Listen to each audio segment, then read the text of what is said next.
ಅಯ್ಯೋ ದೇವ್ರೆ, ಮೀನು ಹಿಡಿಯೋಷ್ಟೊತ್ತಿಗೆ ಸಾಕಾಗೋಯ್ತು ಅಪ್ಪ. ಬಿಸಿಲು ಅಂದರೆ ಬಿಸಿಲು.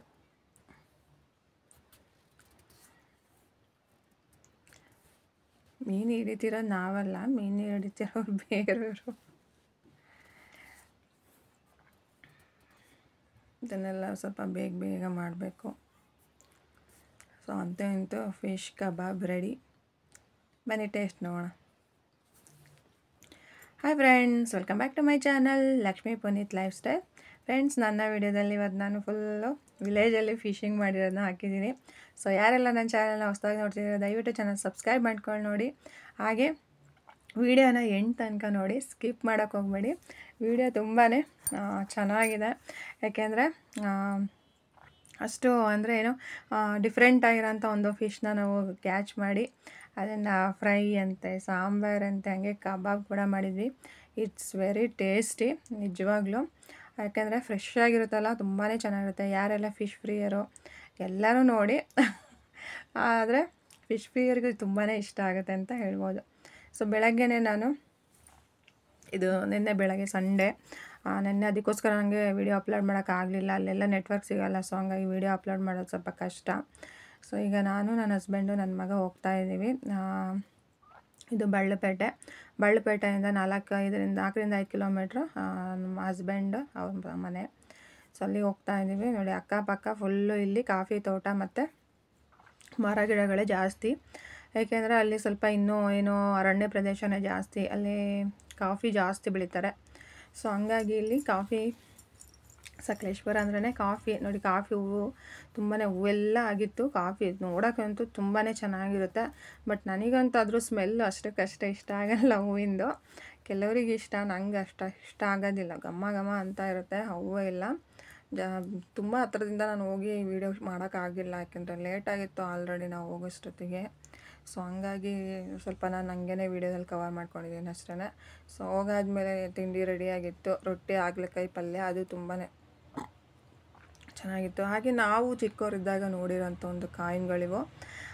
ನಮ್ಮ ಒಂದು ಏಜು, ನಮಗಿಂತ ದೊಡ್ಡ ಏಜು ಈ ಒಂದು ಕಾಯಿನ ನೋಡಿರುತ್ತೆ ಜನ್ರೇಷನ್ನು. ಇದು 10 ಪೈಸೆ, 20 ಪೈಸೆ, 50 ಪೈಸೆ ಕಾಯಿನ್ಸು. ಸೊ ಅದಿತ್ತು, ಅದಕ್ಕೋಸ್ಕರ ಒಂದ್ಸರಿ ತೋರಿಸಿದ್ದೀನಿ. ಹಾಗೆ ಈಗ ಮೀನು ಹಿಡಿಯೋಕ್ಕೆ ರೆಡಿಯಾಗಿ ಹೋಗ್ತಾ ಇದ್ದೀವಿ ಬಲೆ ತೊಗೊಂಡು.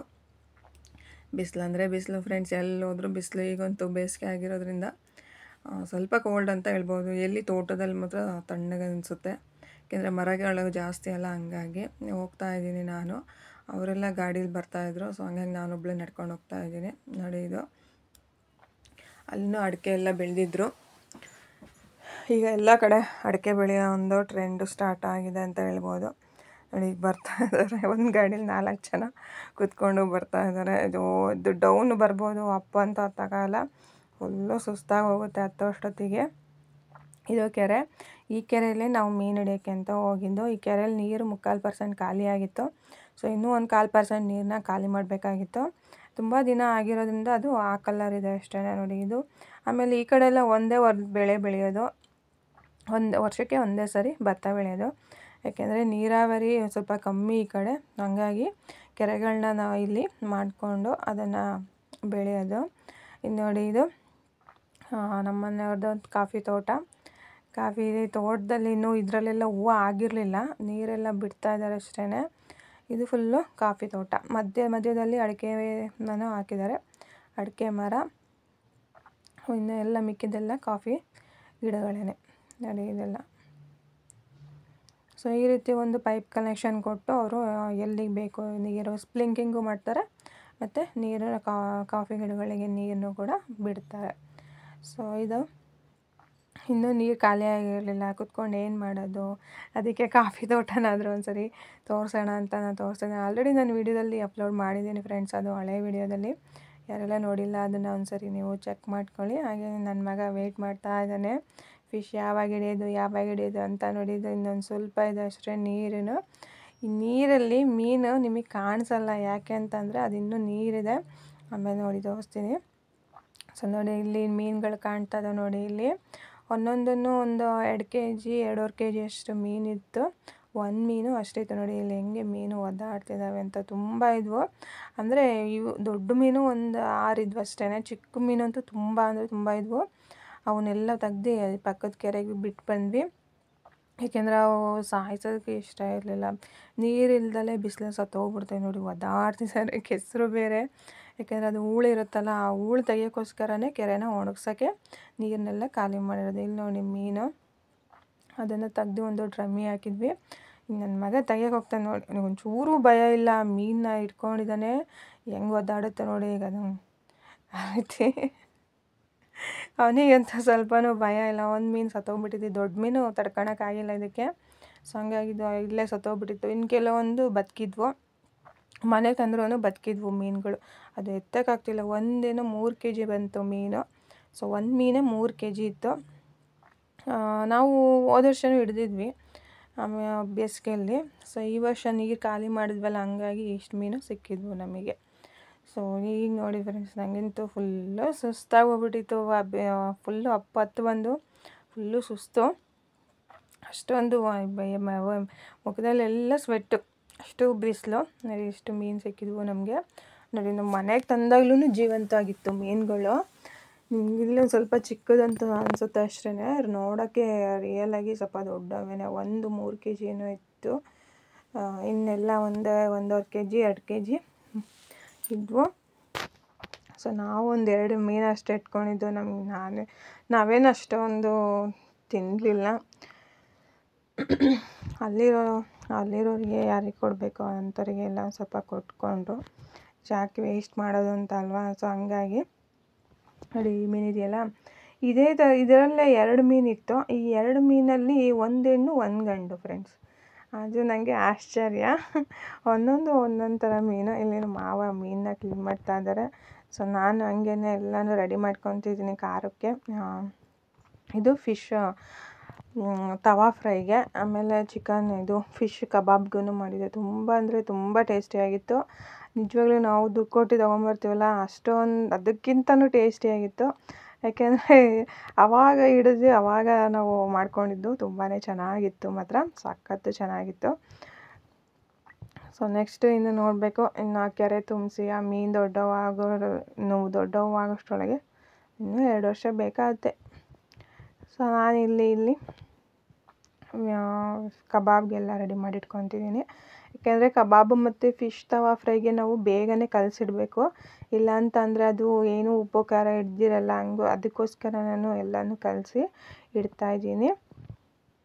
ನೋಡಿ ಇದೆಲ್ಲನೂ ಆಗಿದೆ. ಇದಕ್ಕೆ ನಾನು ಕಬಾಬ್ಗೆ ಮಾಡಿಟ್ಟಂಥ ಫಿಶ್ನ ಎಲ್ಲನೂ ಹಾಕ್ಕೊತಾ ಇದ್ದೀನಿ. ಸೊ ಇದು ನಾನು ಮಧ್ಯಾಹ್ನನೇ ಕಲಸಿಟ್ಟಿದ್ದೆ. ಸೊ ಸಂಜೆ ನಾನು ಅದನ್ನು ಫ್ರೈ ಮಾಡ್ಕೊಂಡಿದ್ದೆ ಫ್ರೆಂಡ್ಸ್. ಅಷ್ಟು ಚೆನ್ನಾಗಿ ಬಂದಿತ್ತು. ನನಗಂತೂ ಅದ್ರ ಏನು ಎಣ್ಣೆ ಸ್ಮೆಲ್ ಇರುತ್ತೆ, ಆ ಸ್ಮೆಲ್ ತೊಗೊಂಡು ನನಗಂತೂ ತಿನ್ನಬೇಕು ಅಂತ ಅನಿಸ್ಲಿಲ್ಲ ಜಾಸ್ತಿ. ನಾನು ಸ್ವಲ್ಪನೇ ತಿಂದಿದ್ದು. ಯಾಕೆಂದರೆ ಮಧ್ಯಾಹ್ನಕ್ಕೆ ಸಾಂಬಾರು ಮಾಡಿದ್ವಲ್ಲ, ಆ ಸಾಂಬಾರೇ ತಿಂದುಬಿಟ್ಟಿದ್ವಿ. 4 ಗಂಟೆನೂ ಆಗಿತ್ತು ನಾವು ಊಟ ಮಾಡಿದಾಗ. ಸೊ ಅದಕ್ಕೋಸ್ಕರ ಮತ್ತೆ ನನಗೆ ಊಟ ಸೇರಲೇ ಇಲ್ಲ. ಆಮೇಲೆ ಎಣ್ಣೆಲಿಯೇ ಕರೆದಿದ್ದೆ, ಅದೆಲ್ಲ ಸ್ಮೆಲ್ಲು ನನಗೆ ಊಟ ಬೇಕಂತ ಅನ್ನಿಸ್ಲೇ ಇಲ್ಲ. ಸೊ ನನಗೆ ಯಾವಾಗಲೂ ಅಷ್ಟೇ, ಏನಾದರೂ ಸ್ವಲ್ಪ ತಿನ್ನಬೇಕು, ಏನಾದರೂ ತಿನ್ನೋದೇ ಬೇಡ ಅನ್ಸಿದ್ರೆ ನಾನು ತಿನ್ನೋಕ್ಕೆ ಹೋಗೋದಿಲ್ಲ. ಈ ಥರ ಲೇಟಾಗಿ ಊಟ ಮಾಡಿ ಮತ್ತೇನಾದರೂ ಊಟ ಮಾಡಬೇಕಂದ್ರೆ ನಂಗೆ ಹೊಟ್ಟೆ ಆಗೋದಿಲ್ಲ. ಸೊ ನನಗೆ ಎಷ್ಟು ಬೇಕಷ್ಟು ನಾನು ಊಟ ಮಾಡೋದು. ಸ್ವಲ್ಪ ಹಂಗೆ ಮಾಡೋದು ಯಾವಾಗ್ಲೂ.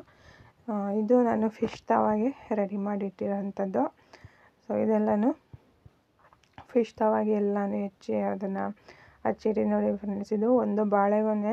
ಈ ಬಾಳೆಗೊನೆ ಎಷ್ಟು ಹಣ್ಣು ಬಿಟ್ಟಿತ್ತು ಅಂದರೆ, ಒಂದು ಚಿಪ್ಪಲ್ಲಿ 30 ಹಣ್ಣಿದ್ವು. ಹಣ್ಣು ಅಂತೂ ಅದರೊಳಗೇ ಹಣ್ಣಾಗ್ಬಿಟ್ಟಿದ್ವು. ಅಷ್ಟು ಟೇಸ್ಟಿಯಾಗಿತ್ತು ನೋಡಿ. ಹಳ್ಳಿಯಲ್ಲಿ ಏನೆಲ್ಲ ಸಿಗುತ್ತೆ ಅಂತ ನೋಡಿ ಇದು. ಸೊ ಇದು ಹಣ್ಣಾಗಿರೋ ಅಂಥದ್ದು. ಇನ್ನೂ ಇದರೊಳಗೆಲ್ಲ ಹಣ್ಣಿತ್ತು, ಬಟ್ ಅವು ಮುರ್ಕೊಂಡೇ ಬಂದ್ವು ನಾವು ಕೇಳೋ ಅಷ್ಟೊತ್ತಿಗೆ ಹಣ್ಣೆಲ್ಲ. ಈಗ ನೈಟು. ಆಮೇಲೆ ಇದು ಇಳ್ಳಿಕಾಯಿಂದು ಜ್ಯೂಸು. ನಿಂಬೆಹಣ್ಣು ಸಿಗಲಿಲ್ಲ, ಒಂದೇನೋ ನಿಂಬೆಹಣ್ಣಿತ್ತು ಅಷ್ಟೇ. ಸೊ ಅದಕ್ಕೋಸ್ಕರ ನಾನು ಇಳ್ಳಿಕಾಯಿ ಜ್ಯೂಸನ್ನ ಹಾಕ್ತಾಯಿದ್ದೀನಿ. ಇದು ಕೂಡ ಹುಳಿ ಅಂಶ ಇರೋದ್ರಿಂದ ಸೇಮ್ ನಿಂಬೆಹಣ್ಣಿಂದೇ ಟೇಸ್ಟ್ ಕೊಡುತ್ತೆ. ಸೊ ಇದಂತೂ ಸಖತ್ತು ಚೆನ್ನಾಗಿರುತ್ತೆ. ಜ್ಯೂಸ್ ಮಾಡ್ಕೊಂಡು ಕುಡಿದ್ರಂತೂ ಅಷ್ಟು ಟೇಸ್ಟಿ, ಮತ್ತು ನಮ್ಮ ಆರೋಗ್ಯ ಕೂಡ ತುಂಬಾ ಒಳ್ಳೆಯದು. ಹಾಗೆ ಇಲ್ಲಿ ಆಯಿಲ್ ಹಾಕ್ಬಿಟ್ಟು ನಾನು ಕಬಾಬ್ನ ಡೀಪ್ ಫ್ರೈ ಮಾಡ್ತಾಯಿದ್ದೀನಿ. ಹಾಗೆಯೇ ಇನ್ನೂ ಒಂದು ಕಡೆ ನಾನು ಇದು ತವಾ ಫ್ರೈ ಕೂಡ ಮಾಡ್ಕೊಂಡಿದ್ದೆ. ಸೊ ಅದನ್ನು ನಾನು ವೀಡಿಯೋ ಮಾಡೋಕ್ಕಾಗಲಿಲ್ಲ, ಆಲ್ರೆಡಿ ಲೇಟ್ ಆಗಿಬಿಟ್ಟಿತ್ತು. ಈಗ ಒಂದು ತಟ್ಟೆಗೆ ನಾನು ಕಬಾಬ್ನ ಸರ್ವ್ ಮಾಡ್ಕೊತಾ ಇದ್ದೀನಿ. ಸೊ ತುಂಬ ಅಂದರೆ ತುಂಬಾ ಚೆನ್ನಾಗಿತ್ತು ಫ್ರೆಂಡ್ಸ್. ನಾವು ಏನು ಹೇಳಬೇಕಂದ್ರೆ, ನಾವು ಹಳ್ಳೀಲಿ ನೆನ್ನೆ ಫುಲ್ಲು ನಾವು ಫಿಶ್ ಕ್ಯಾಚ್ ಮಾಡಿ ಅದನ್ನು ತಂದು ಅದನ್ನು ಕ್ಲೀನ್ ಮಾಡಿಕೊಂಡು ಅದನ್ನು ಅಡುಗೆ ಮಾಡ್ಕೊಂಡು ತಿನ್ನೋದ್ರಲ್ಲೇ ದಿನ ಎಲ್ಲ ಕಳೆದ್ಬಿಟ್ವಿ. ಸೊ ಇದೊಂಥರ ಚೆನ್ನಾಗಿರುತ್ತೆ ಎಕ್ಸ್ಪೀರಿಯೆನ್ಸು. ಎಲ್ಲರೂ ಈ ರೀತಿ ಸಿಗೋದಿಲ್ಲ, ಏನೋ ಆಪರ್ಚುನಿಟಿ. ಬಟ್ ನನಗಂತೂ ಸಿಕ್ಕಿತ್ತು ನೆನ್ನೆ. ಸೊ ಆಯಿತು, ಎಲ್ಲ ನೈಟೆಲ್ಲ ಊಟ ಎಲ್ಲ ಆಯಿತು. ಹಾಗೆ ಮಾರ್ನಿಂಗು ನಾವು ಮನೆಗೆ ಬರ್ತಾಯಿದ್ವಿ. ನೋಡಿ, ಇದು ಕಾಫಿ ಹೂವು ಎಷ್ಟು ಚೆನ್ನಾಗಿ ಬಂದಿದೆ ಅಂತ. ಒಳ್ಳೆ ಮಲ್ಲಿಗೆ ಹೂವಿನ ಥರನೇ ಕಾಣುತ್ತೆ ಕಾಫಿದು ಹೂವು. ನೋಡಿ, ಆ ಕಡೆ ಎಲ್ಲ ಕಾಫಿ ಹೂವಾಗಿತ್ತು.